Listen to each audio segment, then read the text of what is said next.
मुजफ्फरपुर के सीनियर अधिवक्ता हैं और बार एसोसिएशन के महासचिव के पद पर भी चुनाव लड़े थे, कुछ वोटों से हार हुई थी। अब बहुत लोकप्रिय हैं, समाजसेवी के रूप में भी जाने जाते हैं और सेवा करते हैं और निःशुल्क मतलब की कानूनी सलाह देते रहते हैं, उसमें भी लोकप्रिय हैं। और अभी घरेलू हिंसा घर घर की समस्या हो गई है और इसको लेके किस तरह मतलब कि आप लोग भी जागरूकता करते रहते हैं और क्यों हो रहा है, क्या कारण है? आप लोग के पास केसेस आते होंगे घरेलू हिंसा का, किस तरह उसको सलाह देते हैं, किस तरह उससे कानूनी सलाह देने का काम करते हैं, वो बताएं।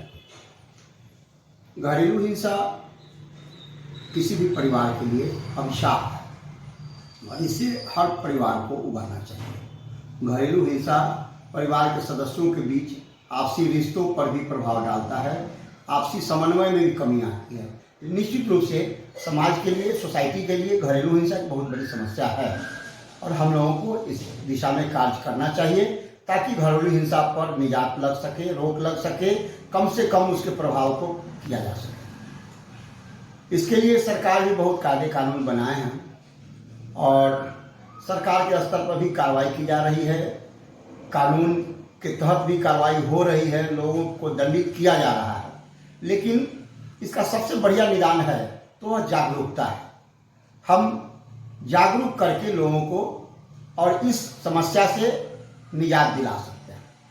अब जागरूकता के लिए सरकार को भी पहल करनी चाहिए, सरकार कर भी रही है, लेकिन जिस रूप में जागरूकता, प्रचार प्रसार, फैलाव इसका किया जाना चाहिए वो हो नहीं पा रहा है। तो इसमें सरकार को भी जागरूक, सजग होकर के और कार्य करने की जरूरत है। साथ साथ न्यायपालिका की भी बहुत महत्वपूर्ण भूमिका इसमें बनती है। हालांकि न्यायपालिका के स्तर पर भी मुकदमों का निपटारा किया जाता है, जो दोषी व्यक्ति पाए जाते हैं उनको दंडित भी किया जा रहा है, लेकिन जागरूकता न्यायालय के स्तर पर भी फैलाई जाए, इसकी बहुत आवश्यक है। हम लोग लोक अदालत के माध्यम से और अलग अलग टीम गठित करके, अधिवक्ताओं का, न्यायिक अधिकारियों की टीम गठित करके और जाकर के लोगों में जागरूकता फैलाते हैं। किसी तरह की समस्या अगर कहीं पाई जाती है तो आपस में दो परिवार के लोगों को बैठा करके और मामले का निपटाने का प्रयास करते हैं।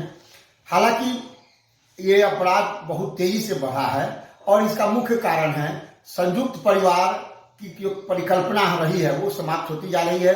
एकल परिवार की परिकल्पना अभी फलीभूत हो रही है। समाज में एकल परिवार की संख्या बढ़ी है और ये घरेलू हिंसा का मुख्य वजह है।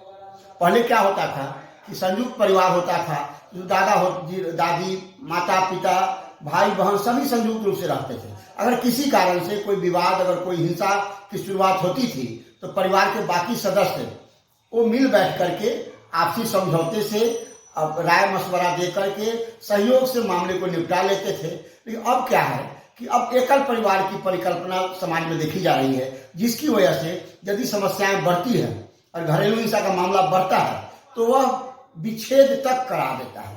जो आपस में अगर किसी दंपति में अगर घरेलू हिंसा का मामला आया, अगर समय रहते उस पर नहीं अगर नियंत्रण किया जा सका, प्रभावी नियंत्रण नहीं किया जा सका, तो वो स्थिति आती है कि पति पत्नी दोनों अलग तक हो जाते हैं और उसमें बच्चों का भविष्य प्रभावित होता है।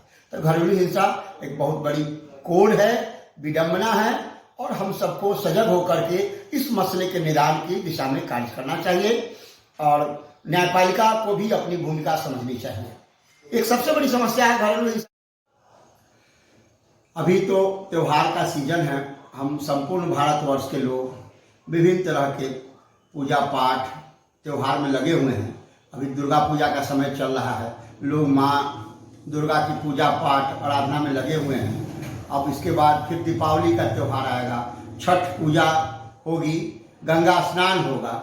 हम तमाम हिंदुस्तानियों को, भारतवासियों को दुर्गा पूजा, छठ, दीपावली, गंगा स्नान की बहुत बहुत बधाई और शुभकामना देते हैं। हम भगवान से प्रार्थना करते हैं कि माँ दुर्गा और छठी मैया की कृपा हम तमाम भारतवासियों को मिले, सभी धर्मावलंबियों को उनकी कृपा मिले, सबों को सुख, शांति और सौहृदयता बनी रहे आपस में, भारत का भविष्य उज्जवल हो, हम तमाम भारतवासियों का भविष्य उज्जवल हो। हम इस पावन पर्व के अवसर पर तमाम भारतवासियों के लिए शुभकामना व्यक्त करते हैं और माँ दुर्गा से, छठी मैया से प्रार्थना करते हैं कि भारत का भविष्य उज्जवल बनाने में आप अपनी कृपा प्रदान करें।